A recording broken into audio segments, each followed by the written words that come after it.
Naghahanap ka ba ng incubator na automatic, less hassle? Yung bang wala ka nang iisipin na kailangan maga, tanghali at hapon, babaliktarin mo ang mga itlog na nakasalang? At yung bang di mo na din iisipin kung tama ba ang humidity sa loob ng incubator? At isa pang maganda sa incubator na ito, mawalan man ng kuryente sa inyong lugar, meron itong dual power na tinatawag. Pwede mo itong gamitan ng baterya para gumana.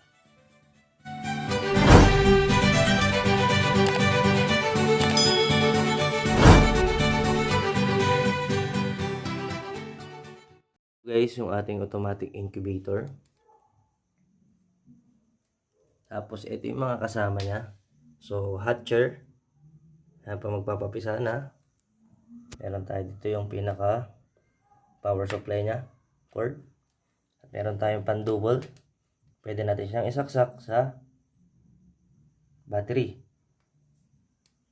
So, meron din tayo dito pang humidity. Then, panlagay ng tubig. At meron din tayong flashlight na maliit.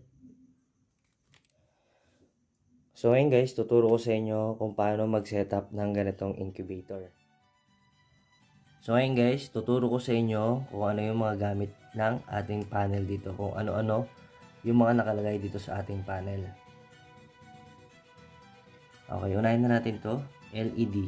So, ito yung candling. So, pwede tayong mag-check dito kung infertile or fertile egg yung ating nakasalang sa incubator.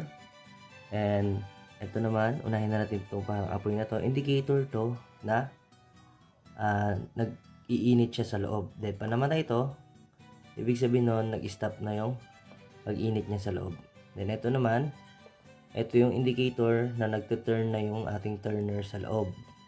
At etong warning na to, means dito minsan is mababa yung humidity, mababa yung temperature sa loob.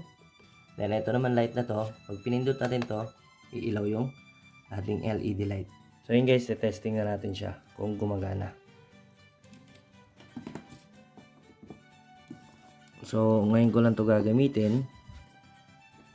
Testing natin kung gumagana lahat.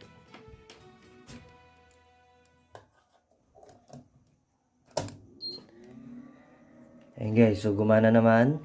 Gumagana na ang ating incubator. Narinig nyo na may pan niya. So ito guys, turo ko sa inyo. Ito yung ating temperature. So 35.8 siya. Mamaya yan tataas. Then ito yung humidity. So yung standard na humidity is 60 para sa chicken. Okay. Yun yung standard na nakaset dito. Default settings niya is 60 humidity. So hindi ko na pinalitan. Ito na lang pinalitan ko kasi kanina to naka set siya ng 35.0. Ngayon, sinet ko siya ng standard for chicken eggs is 37.5 to 37.0.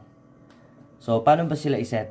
Paano ba iset yung temperature at yung humidity? So, ito guys, isang pindot lang dito sa set. Yan. So, pwede mo siyang baguhin plus. Yan. So, pwede mo siyang pababain o pataasin. So, ito kasi yung set ko kasi ito yung standard. Tapos, set. Pindutin mo ulit yung set. Humidity naman. So, pwede mo pababaan din yung humidity. Pero, syempre, sinusunod natin standard para mas madaming hatching rate in case na maglagay na tayo ng egg.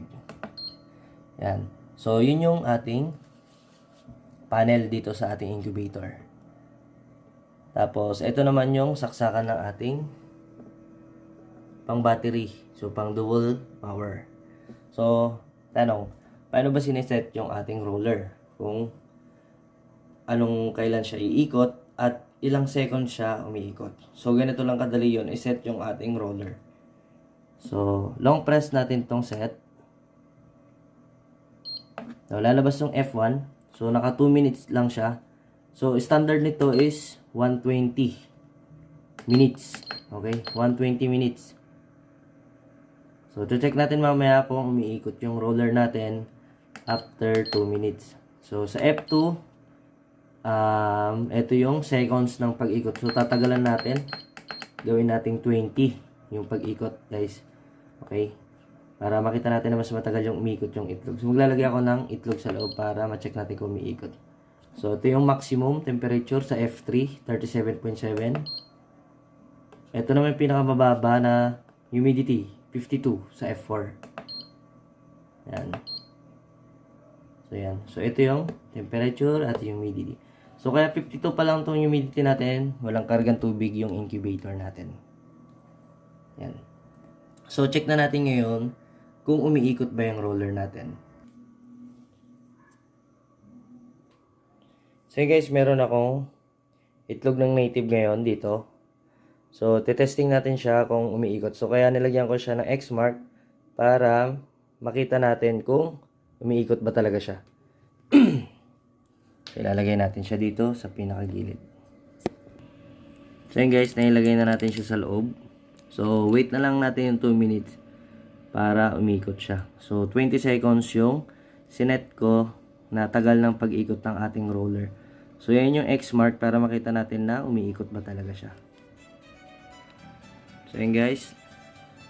Nakita nyo, nag-click na yung roller. So, umiikot na siya.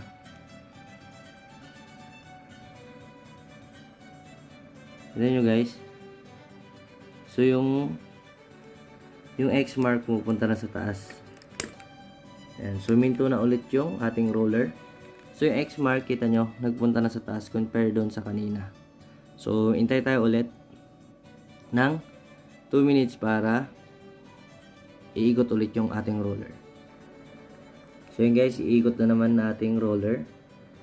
Kita nyo guys yung pag-ikot ng egg natin. So, yan. So, gumagana yung ating roller.